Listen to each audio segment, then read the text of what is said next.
Shalom, selamat malam saudara-saudari. Saya sudah diperingatkan.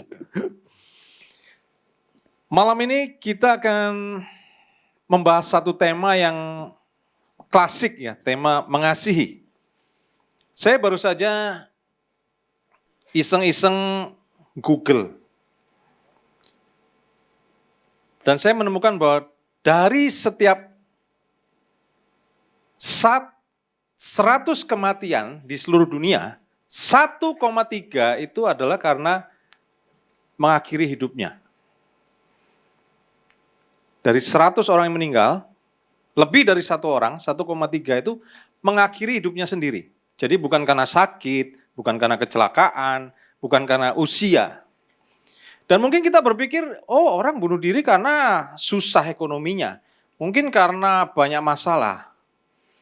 Dan ternyata kalau Anda meng-Google negara-negara dengan tingkat bunuh diri tertinggi, awal-awal di 10 negara tertinggi itu adalah negara-negara yang terkategori negara ketiga, negara yang miskin.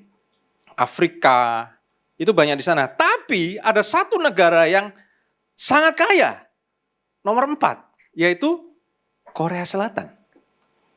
Korea Selatan bukan negara miskin, sangat maju. Tapi banyak orang yang mengakhiri hidupnya di sana. Dan penyebab orang mengakhiri hidup itu bukan karena, seperti yang saya bilang tadi, kurang uang, kurang populer, dan segala macam. Anda akan bisa menemukan bahwa banyak artis yang kaya yang bunuh diri. Vokalisnya Linkin Park, Anda pasti tahu kan Linkin Park ya. Itu vokalisnya mengakhiri hidupnya.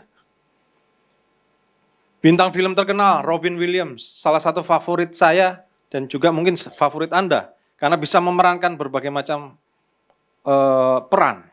Itu mengakhiri hidupnya. Kurang lucu apa dia? Kurang kaya apa dia?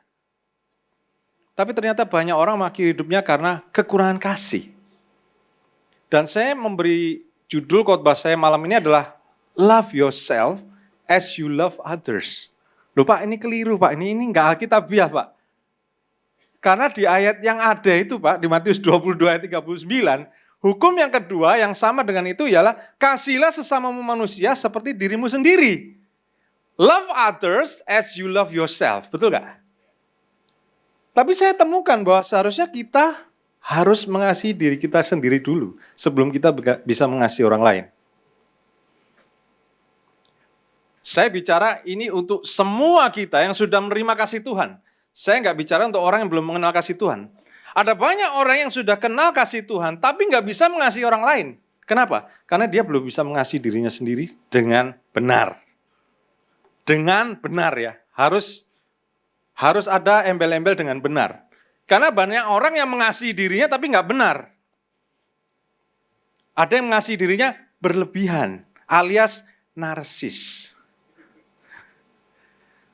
Dan kata narsis ini sekarang begitu populer karena dipopulerkan oleh media sosial.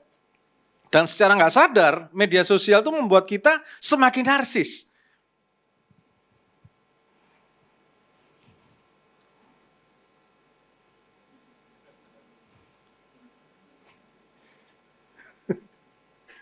Nggak cuma sekali, cekrek. Cekrek. Nggak di sini. Di sana sini. Dan itu dipopulerkan.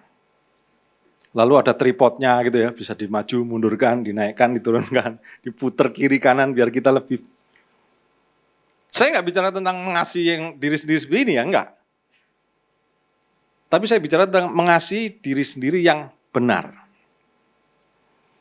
Kenapa kita harus bisa mengasihi diri kita sendiri dengan benar sebelum kita bisa mengasihi orang lain? Saya kasih contoh. Sebetulnya cara berpikirnya sederhana saja. Saya menemukan ada banyak orang, dan mungkin juga di antara saudara-saudara, kalau kita belum mengasihi diri kita dengan benar, kita tidak akan bisa mengasihi orang lain itu dengan benar. Contoh, kalau kita bermalas-malasan dengan hidup kita, kalau kita sebagai mahasiswa, atau kita sebagai pekerja kantor, males, Sebetulnya ketika kita malas, itu kita sedang membenci diri kita sendiri. Kalau Anda mengasihi diri Anda dengan benar, Anda nggak akan jadi orang yang malas. Nah, orang yang malas, ketika lihat temannya malas, tambah seneng kan? Ya Pak ya? Aku entuk bolo. Saya dapat teman ini. Kalau ada teman yang suka bolos di sekolah atau bolos di kampus atau suka telat datang ke kantor, nah ini teman saya. Yang senyum-senyum setuju ini. Nah, dari situ kita bisa melihat bahwa orang yang belum bisa mengasihi dirinya sendiri dengan benar, dia nggak akan bisa mengasihi orang itu dengan orang lain dengan benar. Kenapa? Karena sebetulnya orang lain yang malas itu juga sedang menghancurkan dirinya sendiri. Kalau orang itu sudah benar, kalau kita sebagai orang yang rajin, lihat orang malas, kita pasti menegur dia, betul nggak? Pasti kita akan meng-encourage, kamu nggak boleh malas, kamu harus kerja yang rajin, kamu harus berusaha, kamu harus belajar, kamu harus kejar cita-citamu. Kenapa? Karena kita sudah menemukan jati diri yang benar. Tapi kalau kita belum menemukan jati diri yang benar, itu kita nggak bisa meng-encourage orang lain. Contoh lain, ini nggak jauh-jauh di lingkungan keluarga saya sendiri. Di lingkungan keluarga saya ada garis keturunan yang punya body langsung, bukan langsing. Anda ngerti ya maksud saya? Kan kita punya bentuk body macam-macam. Ada yang langsing, ada yang langsung. Saya termasuk yang cukup langsung. Kalau Anda lihat sekarang mungkin saya cukup langsung. Tapi sebetulnya waktu saya masih kecil, waktu SD, TK SD, itu saya lebih bundar dari sekarang. Dulu waktu masih sekolah saya dipanggil si gembul. Anda tahu si gembul? Kalau yang angkatan saya pasti ngerti. Karena itu adalah majalah Bobo. Ada paman gembul. Ya. Kalau yang angkatan 20-30 tahun nggak tahu mungkin. Nah saya dulu gembul, gitu ya, cabi. Ya sekarang mungkin masih sedikit-sedikit lah. Tapi waktu SMA karena puber jadi lebih tinggi, jadi langsing sedikit. Tapi itu hanya bertahan sedikit gitu ya. Setelah itu jadi langsung lagi. Tapi tidak segemuk yang dulu. Nah, saya punya keluarga atau saudara yang cukup langsung itu. Nah, sukaannya kan makan yang enak-enak. Sehari bisa bukan 3 kali, bukan 4 kali, bisa 5 kali. Dan mereka sukanya kumpul dengan sesama saudara atau teman yang gembul-gembul juga. Loh itu natural. Orang yang suka makan pasti perginya keluar dengan orang yang suka makan juga, betul nggak? Nggak mungkin Anda orang yang suka makan ngajak orang yang suka puasa. Nggak mungkin. Nah padahal orang yang makan berlebihan itu sebetulnya sedang menghancurkan dirinya sendiri. Wah ini khotbahnya nggak enak nih. Tapi kita harus lihat dalam perspektif Alkitab. Karena itu saya memberi judul saya, Love Yourself Before You Can Love Others. Mengapa kita harus mengasihi diri sendiri? Why? Yang pertama, karena kita ini adalah ciptaan Tuhan yang sempurna. Tuhan ciptakan kita dengan baik. Efesus 2 ayat 10 berkata, kita ini buatan Allah, diciptakan dalam Kristus Yesus untuk melakukan pekerjaan baik. Kita ini ciptaan Allah dalam Kristus Yesus. Ketika kita menerima Kristus, kita menjadi ciptaan yang baru. Dan dalam ciptaan baru itu kita dipersiapkan. Sebelumnya sudah dipersiapkan segala perbuatan baik. Dalam terjemahan lain, The Passion mengatakan, we become His poetry. Hasil karyanya yang indah. Dalam bahasa lain dikatakan, we are His masterpiece. Anda mengerti kata masterpiece? Masterpiece itu adalah karya yang terbaik dari seorang artis. Kalau Leonardo da Vinci, masterpiece-nya adalah Mona Lisa. Masterpiece. Semua orang tahu Mona Lisa, Leonardo da Vinci. Leonardo da Vinci, Mona Lisa.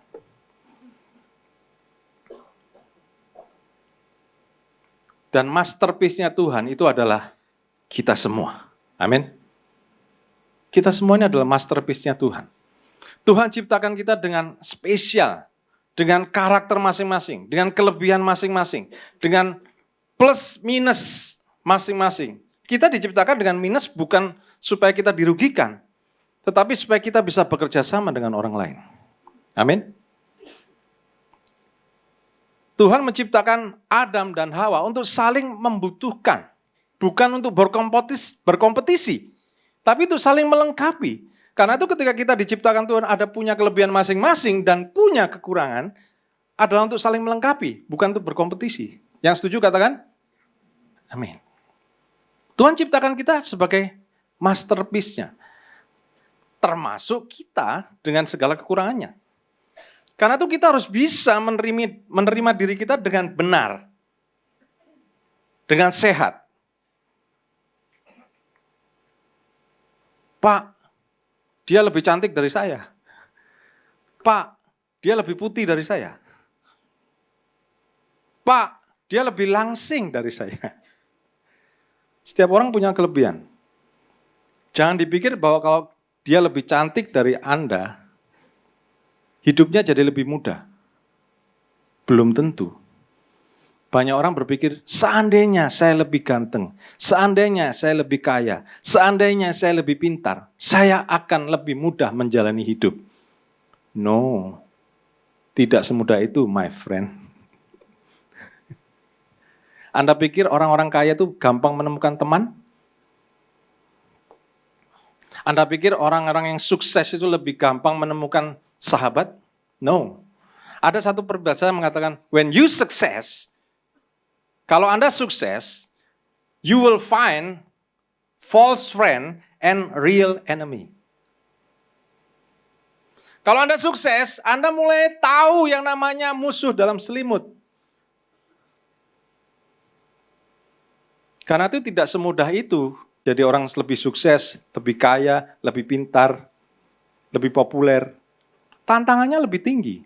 Karena itu Tuhan tahu masing-masing dari kita porsinya. Kalau kita diberikan porsi masing-masing, bersyukur karena kita diciptakan Tuhan sempurna. Yang setuju katakan? Tuhan tahu porsi kita, kelebihan kita masing-masing. Karena itu kita harus belajar untuk menerima kita, diri kita, mengasihi kita dengan benar.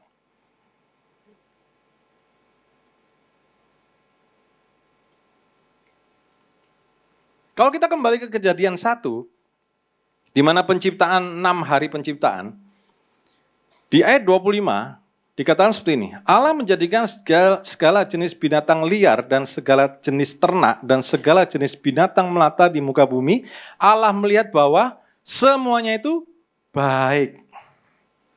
Lalu dan seterusnya. Lalu 26 baru, baiklah kita menjadikan manusia, terus dan seterusnya, lalu ayat 28, 29, seterusnya. Nah, di ayat 31, maka Allah melihat segala yang dijadikannya itu sungguh amat baik ketika dia menjadikan manusia. Jadi di hari pertama, 2, 3, 4, 5, Alkitab cuma berkata semua itu baik. Tetapi ketika hari ke-6, Allah menjadikan manusia, Adam dan Hawa, dikatakan bahwa itu adalah sungguh amat baik. Jauh lebih tinggi nilainya daripada ciptaan yang 1 dan 5, 1 sampai 5. Karena itu kita harus belajar mengerti bahwa kita diciptakan Tuhan itu sangat-sangat amat spesial. Katakan pada sebelah Anda, kita ini spesial. Pakai telur. Anda spesial. Kalau ada yang mengatakan Anda begini, Anda begitu, Anda kurang ini, kurang itu, katakan Tuhan yang berkata, aku ini spesial. Amin. Dan itu bukan perkataan saya, itu perkataan firman Tuhan. Apapun model Anda, maaf, apapun jenis rambut Anda, apapun warna kulit Anda spesial di mata Tuhan. Amin. Dan itu kita harus terima, dan itu kita harus kasihi, syukuri dengan sungguh-sungguh. Ketika kita bisa menerima itu dengan sungguh-sungguh, maka kita baru bisa mengasihi orang lain. Kalau mengasihi diri kita sendiri aja nggak bisa, bagaimana kita bisa mengasihi orang lain? Next. Lalu bagaimana kita bisa mengasihi diri kita? Yang pertama, kita harus menerima masa lalu kita. Kita harus bisa berdamai dengan masa lalu kita. Mazmur 51 itu ditulis oleh Raja Daud. Kalau Anda baca perikopnya, Mazmur 51 ini ditulis ketika Daud ditegur Nabi Nathan setelah dia habis berbuat dosa dengan Batsheba. Jadi Mazmur ini ditulis di kejatuhannya Daud. Dia sadar, waduh, saya melakukan dosa yang sangat mengerikan, memalukan, mendukai hati Tuhan. Dia berkata seperti ini, sesungguhnya dalam kesalahan aku diperanakan, dalam dosa aku dikandung ibuku. Sesungguhnya engkau berkenan akan kebenaran dalam batin, dan dengan diam-diam engkau memberitahukan hikmat kepadaku. Ayat 9 kita baca, 1, 2, 3. Bersihkanlah aku daripada dosaku dengan hisop, maka aku menjadi tahir. Basuhlah aku, maka aku menjadi lebih putih dari salju. Langkah pertama, bagaimana kita bisa mengasihi diri kita? Berdamai dengan masa lalu kita. Terimalah keadaan kita, terimalah masa lalu kita, terimalah latar belakang kita dengan ucapan syukur pada Tuhan. Kita tidak bisa memilih dari orang tua mana kita dilahirkan. Kita tidak bisa memilih di negara mana kita dilahirkan. Tapi yang kita bisa pilih adalah kita bisa bersyukur karena Tuhan itu baik. Dan Tuhan pasti tahu kita dilahirkan di tempat ini, pasti Tuhan punya rencana yang terbaik untuk kita. Yang setuju katakan? Tuhan punya rencana yang sempurna untuk setiap kita, sama seperti ketika Dia punya rencana untuk Yusuf. Sama seperti ketika Dia punya rencana untuk Musa. Kalau Anda perhatikan, Yusuf, Musa, itu hidup dalam penderitaan sebetulnya. Kita membaca Alkitab mungkin gampang, oh Yusuf enak ya jadi Perdana Menteri di Mesir. Tapi Anda coba bayangkan perjuangannya ketika dia dikhianati oleh saudaranya. Tuhan bisa kirim siapapun untuk jadi Perdana Menteri di Mesir, betul ya? Kan nggak harus Yusuf dong. Siapa saja bisa jadi Perdana Menteri di Mesir. Tetapi Tuhan butuh seseorang dengan kualitas seperti Yusuf yang pernah dikhianati. Yusuf itu dikhianati pertama oleh saudara-saudaranya sendiri. Saudara kandung. Lalu yang kedua, dia pernah dikhianati oleh siapa? Bosnya sendiri. Bosnya Potifar, istri Potifar. Itu kan bosnya. Mengkhianati dia. Lalu yang ketiga, siapa yang mengkhianati dia? Sahabat-sahabatnya sendiri. Sahabat-sahabat di penjara. Juru roti. Itu melupakan dia kan? Jadi Tuhan butuh seseorang dengan kualitas yang pernah dikhianati berkali-kali, tapi dia bisa tetap mengampuni dan berdamai dengan masa lalunya. Jadi kalau saudara dalam keadaan yang sulit saat-saat ini, minta kekuatan dari Tuhan dan percaya bahwa Tuhan pasti punya rencana di balik segala yang terjadi dengan diri Anda. Tuhan sedang persiapkan saudara untuk sesuatu yang kita nggak tahu apa yang akan terjadi. Yusuf nggak tahu bahwa akan terjadi kelaparan 7 tahun. Dia baru tahu setelah dia dapat mimpi dari Raja Firaun. Tapi sebelum itu, dalam masa-masa persiapan itu, dia nggak tahu. Dan dia bisa saja protes sama Tuhan. Tuhan, kenapa kok aku harus begini? Tuhan, kenapa aku harus begitu? Mengapa? Dan mulai mengasihi diri sendiri. Itu bukan yang diharapkan Tuhan. Tuhan mau supaya kita berdamai dengan masa lalu kita, berdamai dengan hidup kita. Apapun yang terjadi dalam hidup ini, Tuhan pasti izinkan untuk kebaikan kita. Yang setuju katakan? Terima dan minta kekuatan dari Tuhan untuk mengasihi diri kita, apapun keadaan kita, dan berdamai dengan masa lalu kita. Dan kalau kita perhatikan, sebetulnya tokoh-tokoh di Alkitab itu terdiri dari orang yang karakternya macam-macam. Daud, dia menulis seperti ini, sesungguhnya dalam kesalahan aku diperanakan, ada yang menafsirkan sebetulnya dia adalah anak yang nggak diinginkan. Karena dia anak terakhir kan. Kalau istilah kita tuh anak yang brojol. Apa ya? Yang sebetulnya sudah mau stop tapi punya anak lagi, itu apa namanya? Kebobolan, betul. Kebobolan. Dan mungkin dia ini mau digugurkan. Karena dia berkata, dalam kesalahan aku diperanakan. Jadi sebetulnya mungkin orang tuanya ini tidak menerima dia. Kan ingat ya, waktu Samuel mengurapi anak-anaknya Isai, dia ini kan di padang gurun kan, di padang rumput. Terus semua kakak-kakaknya dikeluarkan sama Isai. 1, 2, 3, 4. Loh, mana? Oh, masih ada 1. Lupa bapaknya. Samuel bilang, bukan ini semua. Masih ada lagi. Bapaknya aja lupa sama dia. Harusnya kalau Samuel datang, kan Daud dipanggil dong. Ini orang penting. Tapi memang sengaja dia dilupakan. Tapi orang yang dilupakan oleh manusia, Tuhan bisa pakai untuk kerajaan surga. Karena itu jangan pesimis dengan hidup Anda. Percaya bahwa Tuhan itu punya yang terbaik untuk hidup Anda. Daud itu dikesampingkan, dilupakan. Tapi Tuhan angkat dia. Bahkan Yesus sendiri disebut anak Daud. Bukan anak Abraham. Bukan anak Yakub, tapi anak Daud. Karena Daud bisa berdamai dengan dirinya sendiri. Yang kedua, sadar bahwa Allah tinggal di dalam kita. Sadar bahwa hidup kita itu adalah bait sucinya Tuhan. 1 Korintus 3:16, ayat yang terkenal. Tidak tahukah kamu bahwa kamu adalah bait Allah dan bahwa Roh Allah diam di dalam kamu. Roh Allah itu ada di dalam kita ketika kita percaya Kristus. Roh Allah itu tinggal di dalam saudara dengan segala potensinya, dengan segala kuasanya, dengan segala kehebatannya. Tinggal diaktifasi. Nah kalau Roh Tuhan tinggal di dalam hidup kita, tinggal di dalam tubuh kita, maka kita harus mencintai hidup dan tubuh kita. Amin. Salah satu cara mencintai tubuh kita adalah menjaga tubuh kita secara baik-baik. Setuju? Setuju? Wah ini mulai mau kemana nih Pak ini arahnya? Menjaga tubuh kita dengan baik-baik artinya menjaga apa yang masuk, menjaga apa yang keluar. Apa yang kita makan sehari-hari.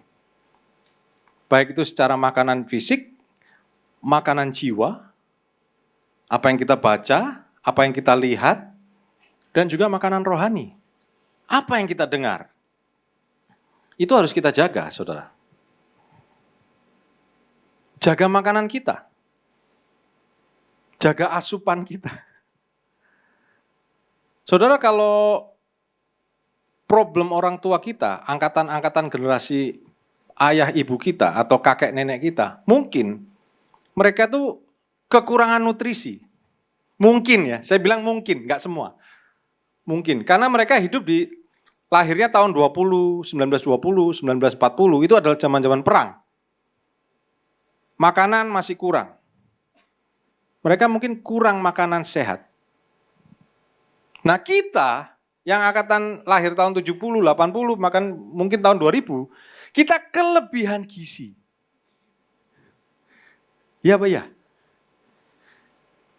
Makanan tersedia dengan limpah, kita tinggal pilih mau makan yang mana. Tinggal ada duitnya apa enggak. Kalaupun duitnya pas-pasan, masih banyak pilihan kok. Zaman dulu memang betul-betul nggak ada makanan. Karena itu kita harus lebih hati-hati dalam menjaga tubuh kita. Karena kita semakin banyak pilihan. Saudara, ingat, hidupmu, tubuhmu adalah bait Allah. Karena itu jaga dengan baik-baik. Apa yang masuk, dan apa yang keluar. Apa yang kau katakan, apa yang kau ucapkan. Apa yang kau konsumsi, apa yang kau produksi. Kalau Anda bisa menjaga ini dengan baik, maka Anda bisa menjaga saudara yang lain. Seperti yang saya bilang tadi, kalau kita bisa menjaga pola hidup sehat, kalau kita lihat saudara kita yang nggak sehat, kita bisa peringatkan dia. Betul nggak? Karena kita mengasihi dia. Kalau saya lihat saudara saya makannya berlebihan, karena saya sudah menjaga tubuh saya akan peringatkan dia. Hati-hati loh, jangan makan berlebihan. Hati-hati loh, babi itu memang enak. Hati-hati tapi, jaga. Karena tubuhmu adalah bait Allah. Yang terakhir. Sudah naik soalnya. Yang terakhir. Mari kita baca sama-sama. 1, 2, 3. Apapun juga yang kamu perbuat, perbuatlah dengan segenap hatimu seperti untuk Tuhan dan bukan untuk manusia. Kalau kita mengasihi hidup kita, kalau kita mengasihi diri kita dengan baik dan benar, kita pasti akan melakukan yang terbaik untuk diri kita dan untuk Tuhan. Pasti. Karena kita tahu bahwa kita sudah ditebus, Tuhan membayar harga yang mahal untuk hidup kita, Tuhan memberikan kita segala yang kita perlukan, tubuh yang masih sehat, tubuh yang luar biasa, pikiran yang cemerlang, teman-teman yang luar biasa. Dan kalau kita bisa mengasihi diri kita dengan benar, kita pasti akan melakukan yang terbaik untuk Tuhan. Kenapa? Karena kita harus mempersiapkan diri untuk masa depan. Kalau Anda mahasiswa, kalau Anda sekolah yang terbaik. Anda belajar yang terbaik. Kalau Anda seorang pekerja, staf, karyawan, Anda bekerja yang terbaik. Bukan untuk diri Anda sendiri, tapi untuk keluarga Anda, untuk masa depan Anda, dan yang lebih terpenting, untuk Tuhan. Baru-baru ini saya teleponan dengan seorang ibu di Surabaya yang saya kenal cukup lama. Beliau sudah menikah lebih dari 30 tahun dan sudah punya cucu. Beliau sharing sama saya. Dia panggil saya Sur, karena memang nama saya aslinya Suryanto. Paul adalah nama baptis saya. Sur, dia kalau panggil saya Sur. Jangan susur ya. Sur, saya itu sudah menikah lebih dari 30 tahun dan tidak mudah menikah. Dia cerita sama saya begini. Suatu hari suami saya tidur di sebelah saya. Dan dalam masa-masa pergumulan, masa-masa pernikahan yang sulit itu mereka tetap bertahan. Dan dia cerita, suatu malam dia lihat suaminya yang tidur di sebelahnya dan dia pandangi dari ujung kepala sampai ujung kaki. Dilihat-lihat, gak seganteng Tom Cruise. Dilihat-lihat, bodinya gak sebagus Tom Cruise. Tapi dia berkata, Tuhan, apa yang aku bisa lakukan untuk mengasihi suamiku ini? Dan Tuhan kasih dia hikmat. Semir sepatunya. Jadi dia ini seorang ibu rumah tangga yang memang gak bekerja, tapi dia seorang ibu rumah tangga dengan 3 anak. Dan dia berkata, Tuhan, baik Tuhan, aku mau semir sepatu suamiku setiap hari. Jadi kalau suaminya bekerja, suaminya kemana-mana, itu sepatu suaminya selalu mengkilat. Dan itu bukan karena disemir, di tukang semir yang paling hebat, itu disemir oleh istrinya. Dan dia berkata, Sur, ketika aku semir sepatu suamiku, aku bukan menyemirnya untuk suamiku, aku menyemirnya untuk Tuhan. Dan saya bersyukur, terima kasih. Aku belajar banyak dari tante ini. Bahwa segala sesuatu yang kita lakukan, ketika kita lakukan untuk Tuhan, itu pasti yang terbaik. Kalau kita mengasihi hidup kita, kalau kita mengasihi orang lain, lakukan sesuatu yang terbaik. Karena itu adalah untuk Tuhan.